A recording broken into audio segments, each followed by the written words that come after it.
ئەرچی ئەم نوێنەرانە بریتیە لە داکۆشیکردن و پاراستنی بەرژەوەندەکانی خەڵکی هەرێمی کوردستان و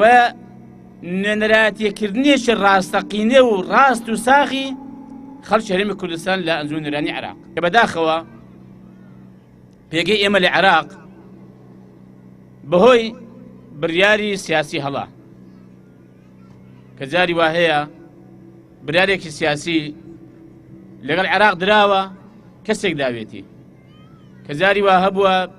بڕیارێکی سیاسی دراوە حزبێک داوێتی ئێمە موئەسسە و دامەزراوەیەک نەبووە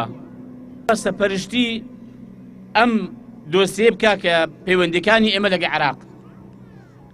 و ئایا چێ خاوەنی ئەو بڕیارە گەورە و گرنگانن بەرامبەر بە عێراق و چێ ئەو پەیوەندیانە ڕێک دەخا ئەوەی کە تا ئێستا بەڕاستی کرابێ لەسەر ئاستی کەسەکان بووە میزاجی کەس یا بەرژەوەندی حزبی میزاجی کەسی یا بەرژەوەندی حزبی هەیمەنەی کردو بەسەر بڕیارەکان و بەسەر پەیوەندی سیاسیەکان و دیبلۆماسیەکان لەگەڵ عێراق نەک لەگەڵ عێراق لەگەڵ وڵاتانی دراوسێشمان